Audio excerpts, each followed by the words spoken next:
Hello, everyone, and welcome back to the Father-Son Packers podcast, your source for Packers news, notes, and analysis.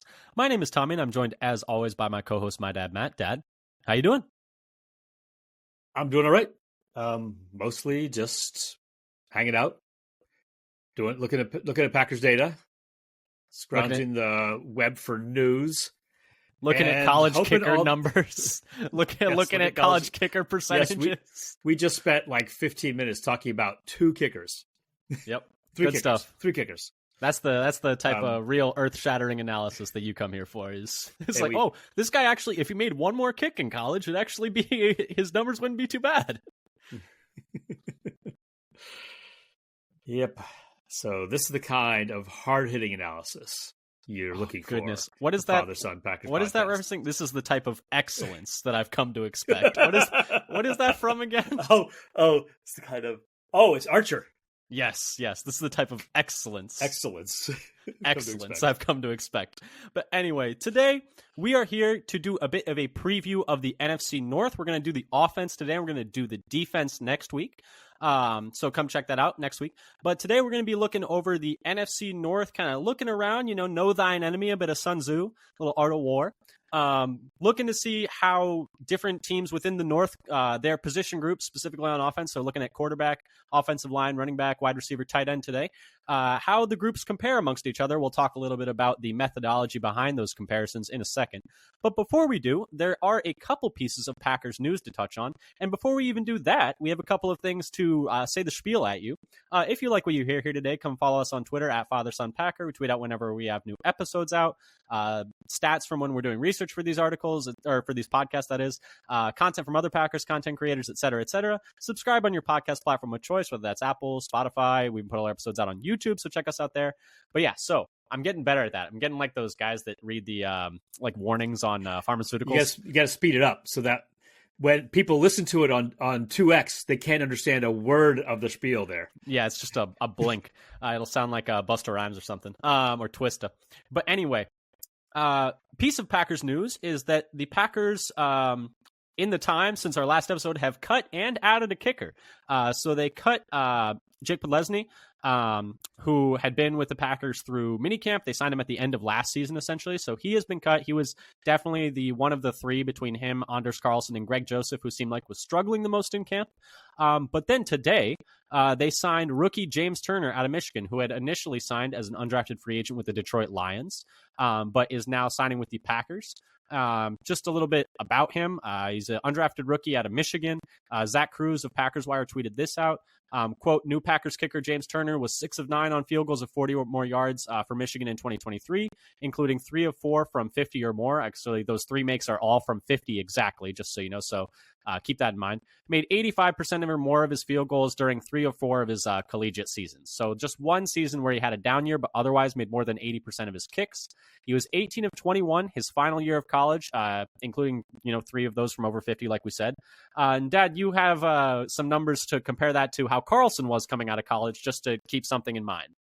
Right. So for context, Carlson was only 12 of 17 his final year of college, only 14 of 21 his second to last year, and was 0 for 4 from 50 plus over his last 2 seasons.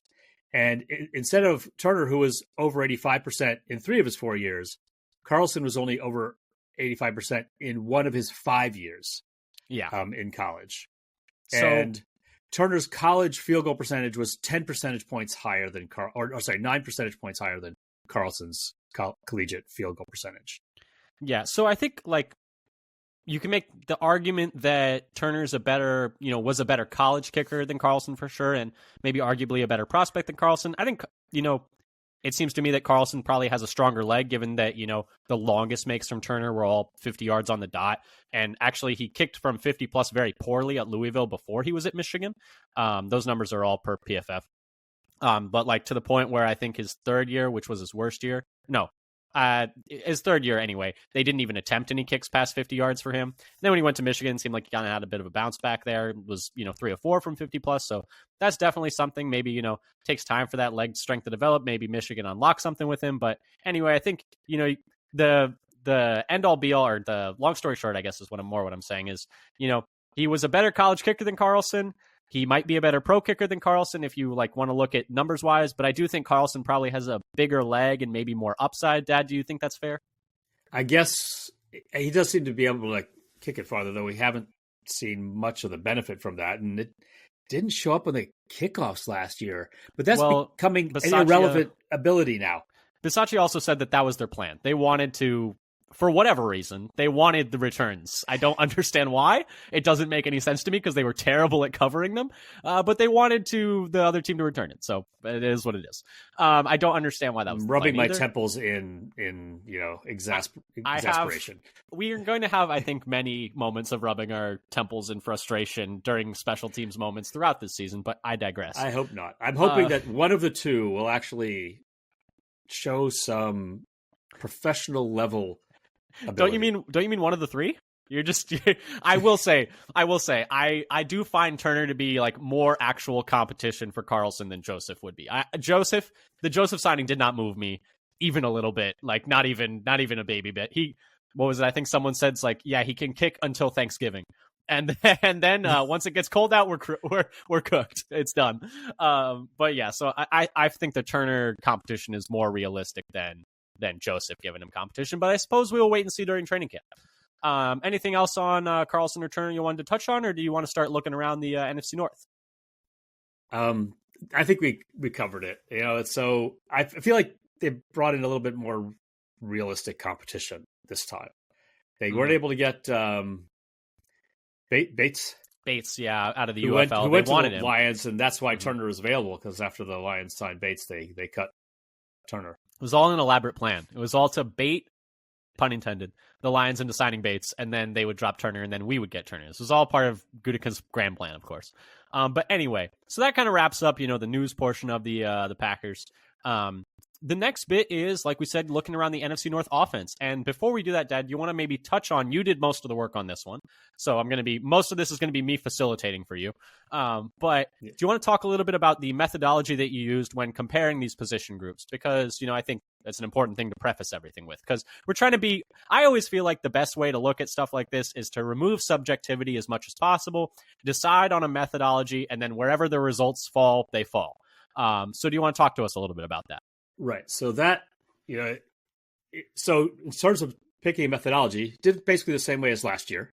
The depth chart was taken from CBSSports.com for each team, but it's generally the same by like ESPN or Our Lads or any of these other sites. They mostly have the same depth chart. Sometimes there's a little bit of difference, but not too much, usually with the deeper bench players. And then I got the PFF grades just for the most recent year for all the veterans. And you could argue, and I thought about this a little bit, whether you want to take like the average of the last 2 years or the last couple of years, but I went the most recent year. It might be interesting to see, if you took a couple of years, whether it came out a little differently. And then I used, for each team had the same position group size. So it'd make a little bit of judgment call here, because maybe defensive alignments or how much you use, 4 wide receivers or, 12 personnel or whatever might be different. But so for each team, used 1 QB, 6 offensive linemen, so basically 5 starters and a top backup, 3 running backs, 5 wide receivers, and 3 tight ends for the offense. So today we're just going to talk about the offense. And so what I wanted to do for each position group is basically figure out what their position group PFF grade would be. But I didn't want to just take the average grade amongst the players that we chose in the position group. I wanted to be snap share corrected. So we wanted to say, so the players who play more obviously are going to be more important. Yeah, and more impactful to like what's happening on the field. Right, to the team. So for the offensive line, I basically kind of assumed that the 5 primary starters would basically play 90% of the snaps. And that, not knowing who was maybe going to miss time, that just made them all like 90%, and the top backup play 50%. So adding up to a total of, in this case, like 500 total snap counts. And then for the 3 running backs, what we actually did, what you did, was figure out how each team, had their snaps per game for their RB1, RB2, and RB3. And similarly for the wide receiver, we had 5 wide receivers, the snaps per game for, all 5 wide receiver, 1, 2 through 5, and the same for the tight ends. Yeah, and so what is essentially happening there is we're kind of just assuming that the snap share from last year is going to be similar to the snap share this year, just with different players. So essentially, we're taking the snap shares from last year and then mapping them onto the depth chart from this year. And it's like, okay, right, whoever the wide receiver one was last year got, let's say, like this many snaps per game. And so whoever the wide receiver one is this next coming year is probably going to get the same number of snaps per game. Right. So we're not carrying over a player's snap share, but the slot that they're going to be in, so that if somebody's moving up to be RB1 or wide receiver one, then they take over that higher snap share for this coming season, as you'd expect. And so then we multiply the snap share, so the snaps per game divided by the total snaps per game for the position. So essentially, somebody's percentage of the game snaps at their position times their PFF grade. Yeah. So that's the share of that player's contribution to the positional PFF grade. And so then we add all those up together and you essentially get a snap share percentage correction for the total PFF grade for all the players summed up. Yeah, and you could also look at it as a weighted average of the players in each position group based on how much they're expected to play. And the idea is the more they play, the more impactful they are to the position group, so their PFF grade matters more. Is the idea. Yes, so weighted average is the simple and more direct way to describe it than what I tried to do before. Hey, that's what I'm here for. That's what I'm here. I'm the translator. If what I said didn't make any sense, then just remember the phrase weighted average. Yes. But anyway, so that kind of gives us for the translation.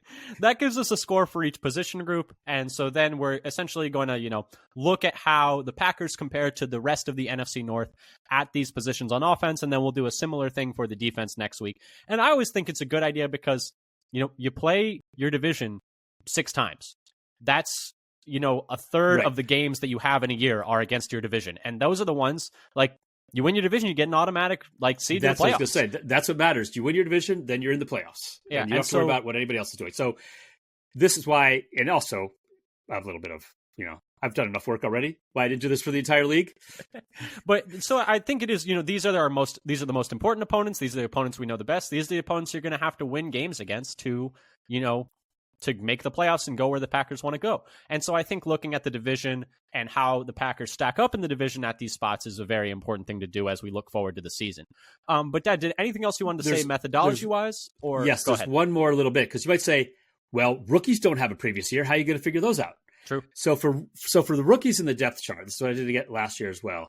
I made a kind of prediction of what a rookie's PFF grade could be expected to be based on history. So if a team had a second round running back that was going to be in their lineup, starter or primary backup, I figured out what the median score PFF grade was for a running back drafted in the same round over the last 5 years. So for example, Jordan Morgan is going to be predicted to be an interior offensive lineman for the Packers. So I figured out what the average interior offensive lineman who was drafted in the first round over the last 6 years, what that average grade was for an interior offensive lineman. And similarly, so one thing that's a little different is Caleb Williams. So since he's number 1 overall, I thought, okay, maybe the top quarterbacks taken in the top couple positions are very different from ones taken at the end of the first round. So I actually, for Caleb Williams to be as fair as possible and, objective, I only compared him to first overall quarterbacks, and I used since 2011. So that includes some quarterbacks who did well, some quarterbacks who struggled their first year, but some of those got better. But we're only interested in next year now for this exercise. When you say first overall quarterbacks, just to clarify, do you mean quarterback taken first in their class or quarterbacks taken first overall? First pick of the entire draft. First pick overall. Of the entire draft. So we're only talking Andrew Luck, Cam Newton, Trevor Lawrence, Jameis Winston, Jared Goff, Burrow, players like that. Okay, players like that. So not the first quarterback off the board, but only if they're one. Okay, and I think that's a fair thing because I will say, it isn't necessarily like you said, looking at all of the first round of quarterbacks is not quite a representative sample of the type of prospect that Caleb Williams is. Whereas looking at 101s, you could still argue maybe isn't perfect, but it's a much better, it's closer to what I think people expect him to be. So the only thing that was a little that was interesting, because I also tried comparing just to see like all quarterbacks who were in the first 5 picks, not the whole first round. And there was not much difference between quarterbacks who were picked somewhere in the first 5 picks versus quarterbacks who were first overall. Yeah. And if you want to say, is that fair? Because, his weapons are probably better than a normal first overall pick. That's a fair, argument to make, but you gotta start making cuts somewhere. You gotta make decisions somewhere. And so that's just something to keep in mind, that yes, maybe his surrounding talent is probably better than a first overall picks normally would be. But so, just keep that in mind when you're listening to this, if you want to in your head, bump him up a little bit. Totally understandable. One other thing I wanted to ask you, since we're still talking about methodology here as we touch on the last of it, why'd you decide on PFF grade? Were there other numbers that you were thinking about looking at? I know you looked at, for quarterbacks specifically, you looked at a lot of different numbers, and we'll talk about that. You actually looked at EPA per play, composite, stuff like that. 5 different which I think makes I would sense. like more. I mean, part of it is there's just more out there for quarterbacks. So I went with PFF because I wanted a grade for all positions. Yeah, and something that's more standardized, I guess, is another way to look at it as well. And they also, because they use the same scale regardless of position. Yeah. Now, one thing I didn't do, which you could argue, that some positions matter more than others. And so when you make the final whole offense score, you could say, well, I should give quarterbacks a bump. Count them double. True. And we're going to give you the numbers for each position group, so you can mess around with but that but we could have. Yes. Yes. So that's certainly a valid argument to say, well, you shouldn't, when you're trying to figure out the overall offensive grade across all the position groups, that you shouldn't add them, weight them equally, which I did here, as opposed to we could have done a weighted average for the overall offensive score. Yeah.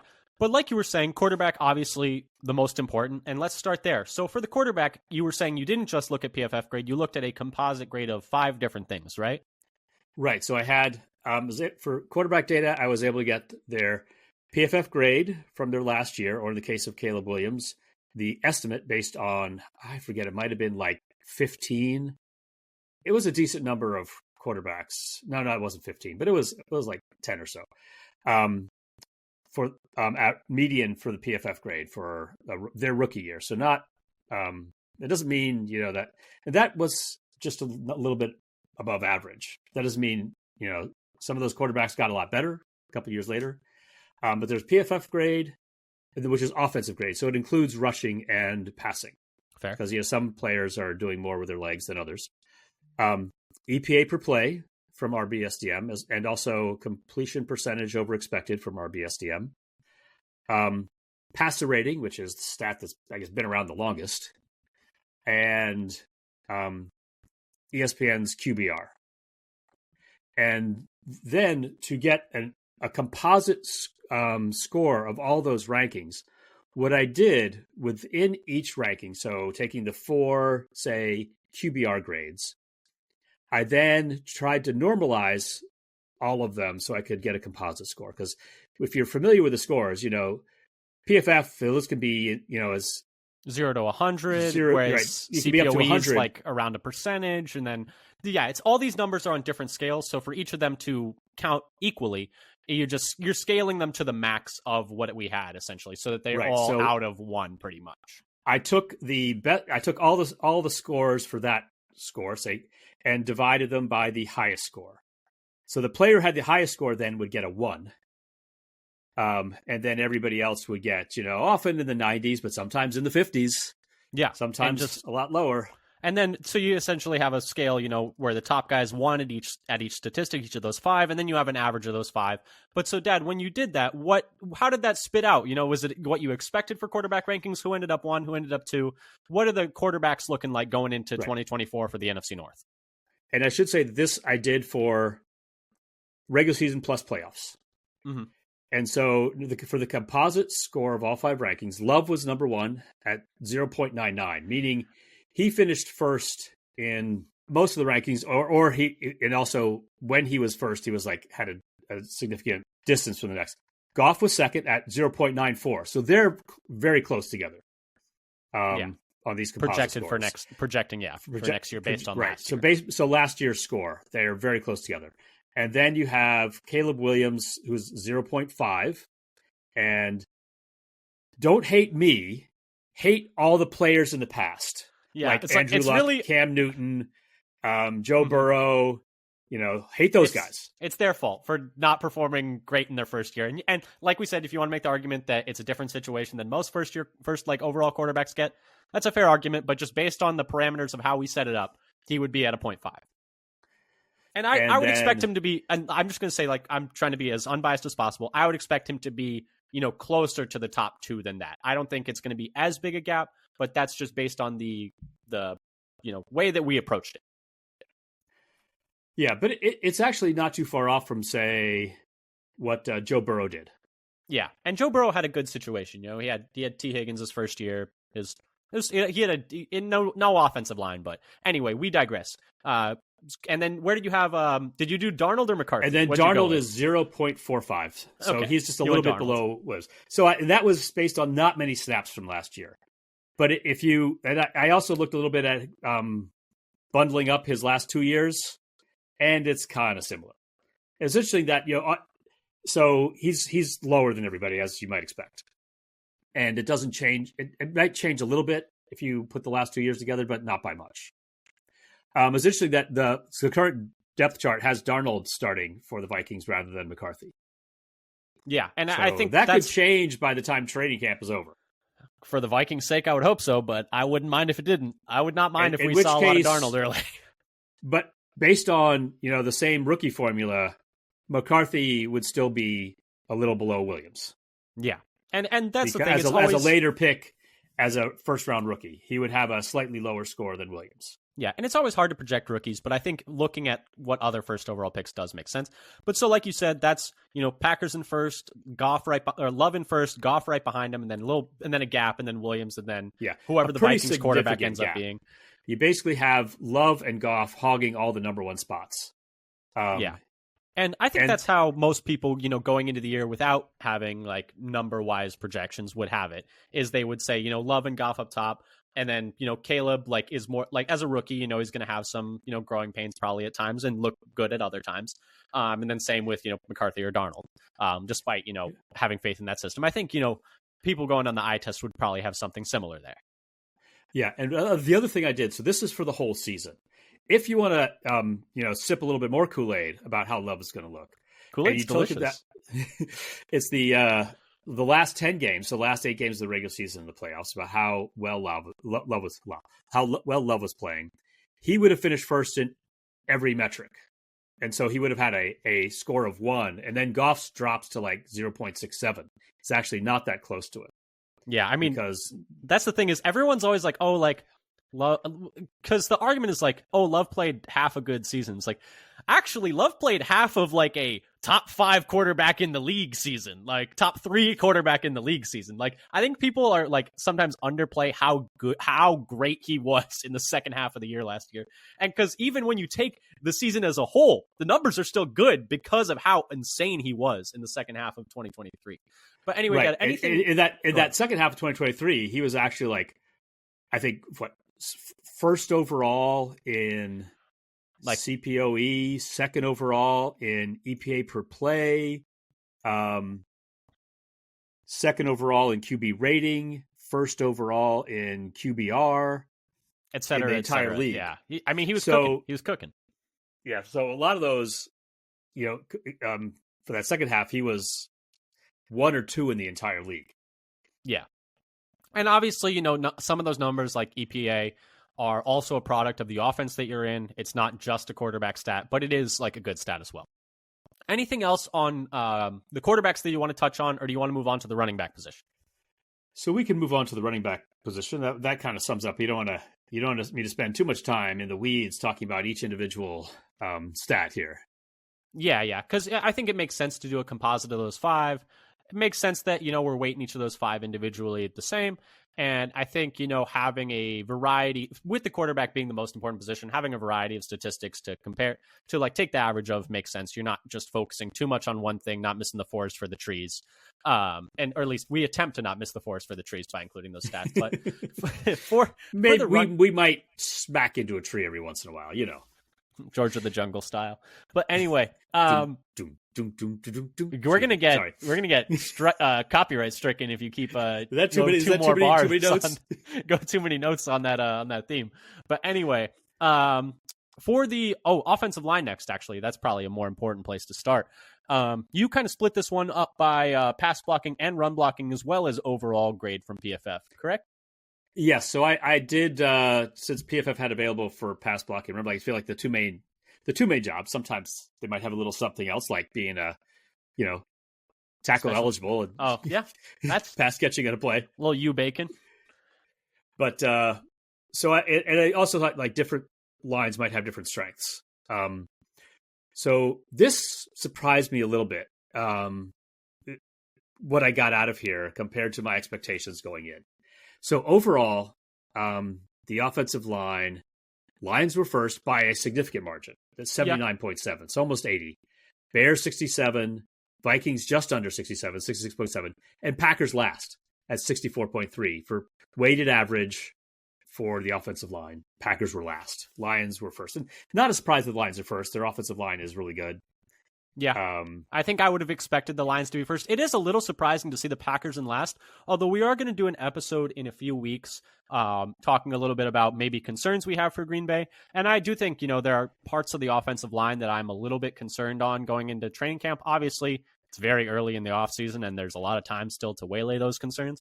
But it's just something to keep in mind that based on that overall score, Lions, big lead, and then gap, Bears, and then Vikings, and then another smaller gap.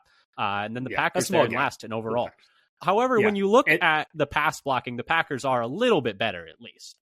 Yeah. So also I should mention, like, who we have for the Packers. And so this is based on the available current projection for depth chart. Has Rasheed Walker at left tackle, Morgan at left guard, Myers at center, Jenkins at right guard, Tom at right tackle. And then I put in currently Dillard. So this is where it gets a little bit squishy, who you pick as your top backup. And I, for the time, put Andre Dillard in there, in part because some of the linemen we don't know much about. We don't know how much they might play, and he's rated better than Sean Ryan was last year.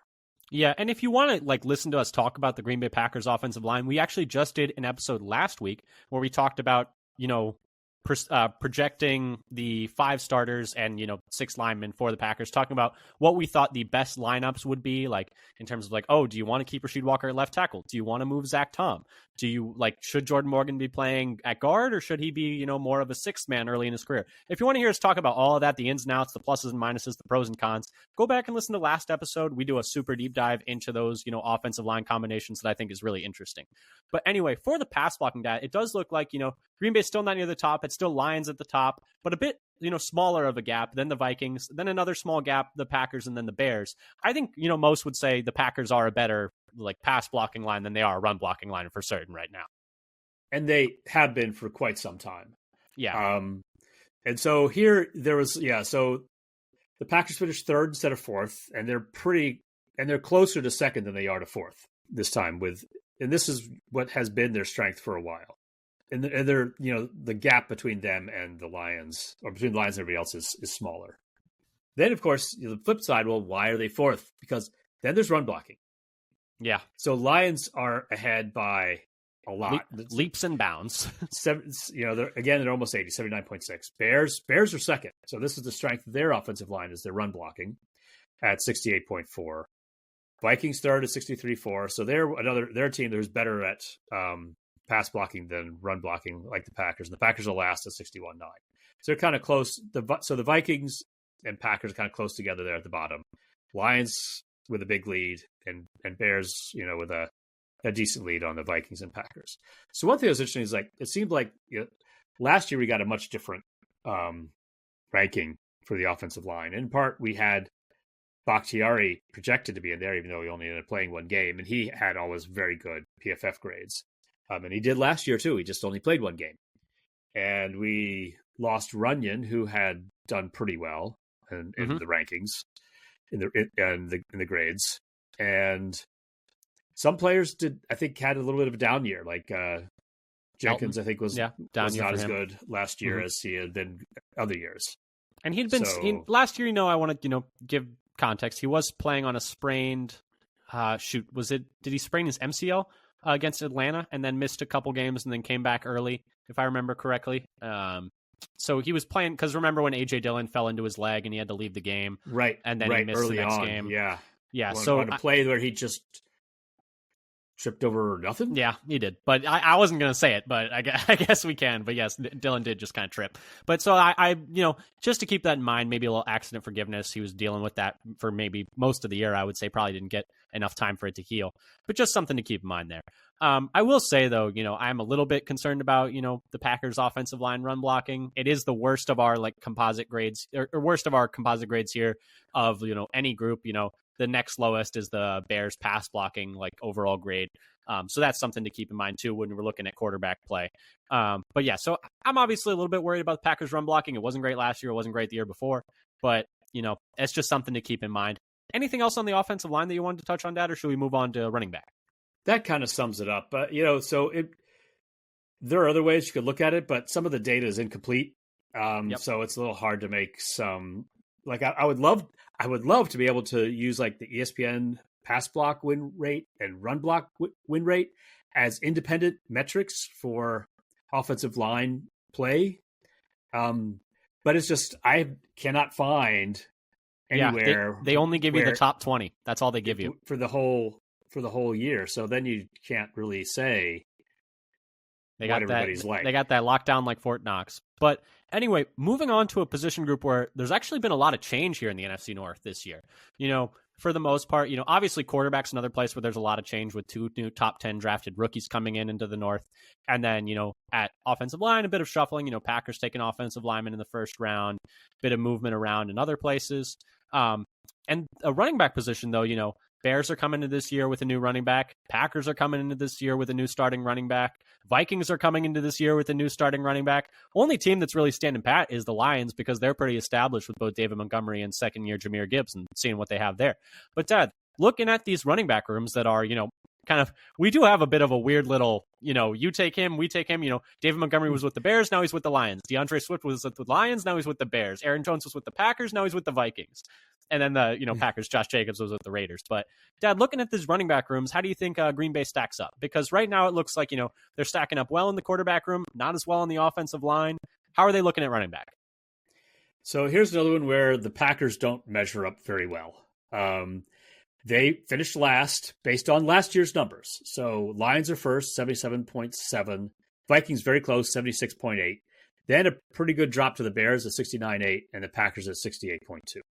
So this is again, so for the Packers, we've got Jacobs, then Lloyd, and then Dillon as their top 3. And if you care for the Lions, it's Gibbs, Montgomery, and Craig Reynolds. And then you've got Swift, Johnson, and Herbert in the order for the depth chart. But so here's the thing. So Packers last. Now, the Packers, when they signed Josh Jacobs, based on the money they gave him, I think they're more expecting a 2022 Josh Jacobs than a 2023 Josh Jacobs. So I noticed you use the word. I noticed you use the word expecting and not hoping. Because hoping, I feel like is a much better word there. Because I don't know how you is it fair to expect him to jump back to best rusher in the league? Because that's where he was in 2022. Well, I think they gave him enough money that he should be close to that. Yes, although it is not a lot of guaranteed money. To be fair, it's less guaranteed money than the Bears gave Swift.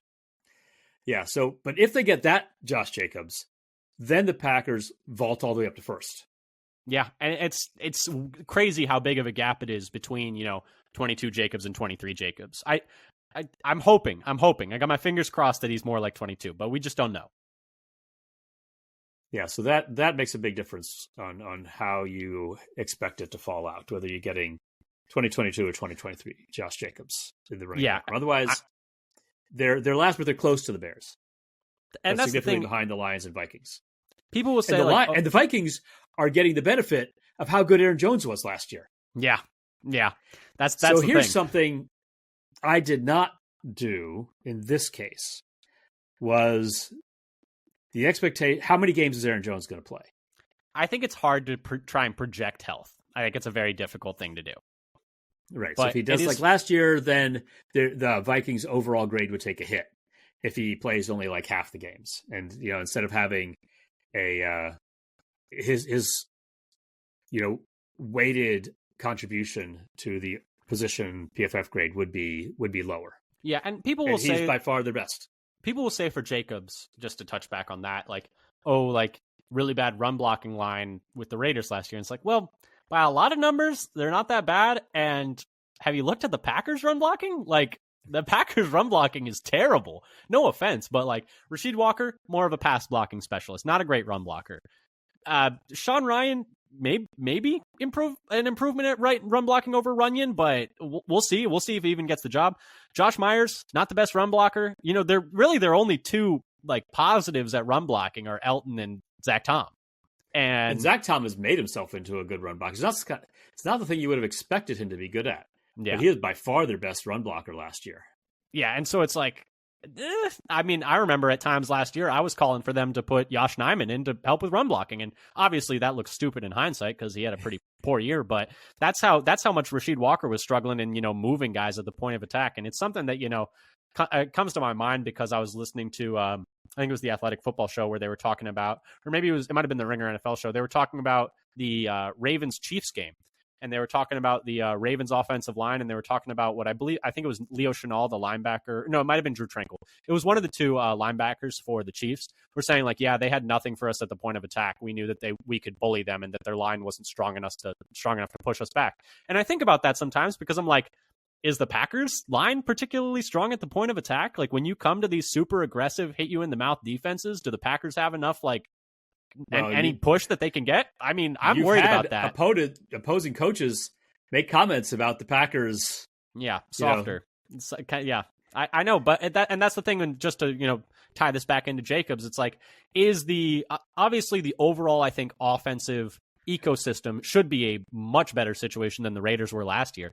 But is the run blocking that much better than what the Raiders had? I mean, maybe, but it's not like the Packers are some elite run blocking team and he's suddenly going to be in this amazing situation like we were talking about when we were talking about the offensive line. So, I think I'm a little worried about the Jacobs signing. I'm hopeful, but I'm crossing my fingers is kind of a long-winded way of getting there, but I am excited about Lloyd. If he can hold on to the football. That's the biggest thing. And if he can pass protect. Although I do trust Ben Sermons, the Packers running back coach, to coach up pass protection because every running back he's gotten with him has immediately become better at run blocking or at pass blocking. Whether that's Aaron Jones, who's only $190. Jamal Williams is a great pass protector. AJ Dillon's a great pass protector. They got Patrick Taylor to be a good pass protector. He's been able to coach these guys up in that, that field. Yeah. So the interesting thing about the Packers depth chart is Jacobs actually has the worst PFF grade for pass blocking or overall. Overall at RB1. Yeah, I mean he was bad last year. It's fair to say. I mean, he was 3-something yards a carry, very poor yards after contact per carry. Zamir White, running back in the same offense as him.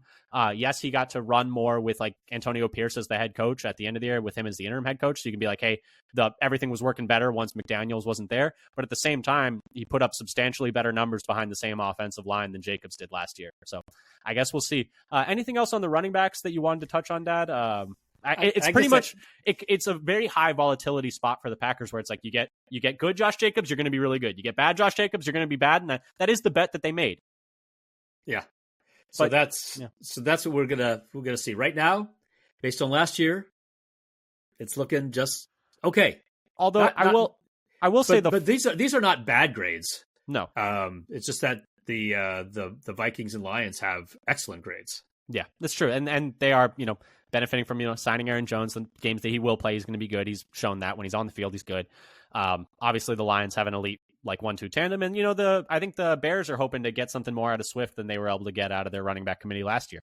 But Dad, let's move on to the wide receivers because I think this is really interesting because, you'd argue that Bears clearly have probably the best top three in the division, with DJ Moore, Keenan Allen, and Rome Odunze. So another add a top 10 pick to two guys who have been, pretty bona fide number one wide receivers in the league. But the Packers, I think, if you're looking at depth, 1 to 6, 1 to 5, I think they can give them a run for their money. Yeah, it may have even been better for the Packers if I put in 1 to 6, but just 1 to 5. Just keep adding them to make the Packers look better. Just as many spots as we need. So the Bears did squeak out ahead of the Packers in first place with wide receivers at 75.2, based on last year's grades and Odunze being a first rounder, which actually for a wide receiver gets a pretty decent grade. Yeah. A better grade for a first rounder than a first overall quarterback gets. Mm-hmm. Which makes sense. Projected. Quarterback's a harder thing to step in and do right away. To get good, yeah. And there seems to be a lot of variability in the quarterbacks. Some of them are really bad the first year, and some do pretty well the first year. But the Packers, so basically like just 1 point behind, in part because the Packers' fourth and fifth wide receivers are way better than everybody else's. So just to go over that, we've got Watson projected to be number 1, and then Dobbs, Reed, Wicks, and Melton. So the Packers, number 4s, number 5s, they have,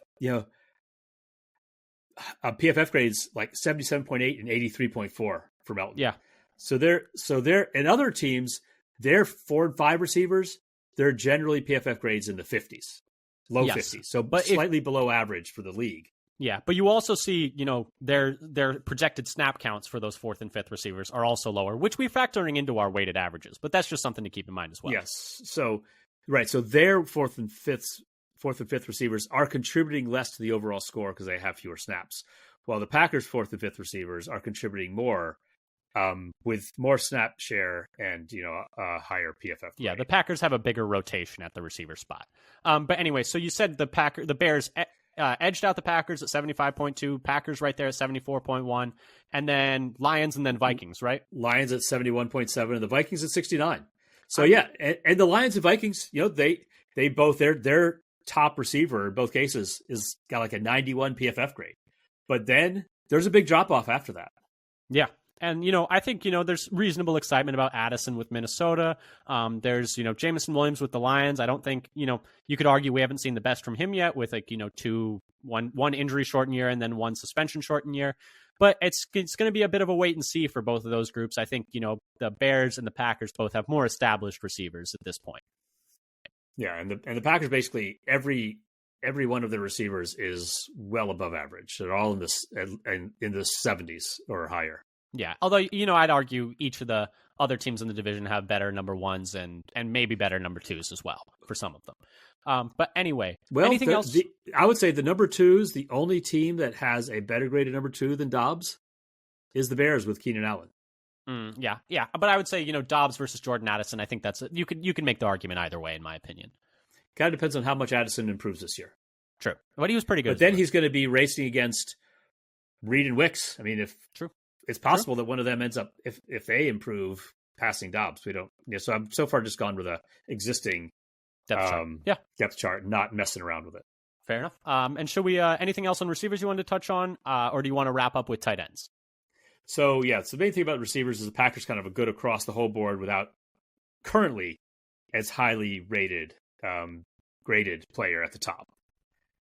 So you can decide what you think that. Which is a better strategy to have, like 5 really good players or one alpha top 5 in the league player and the rest not quite as good.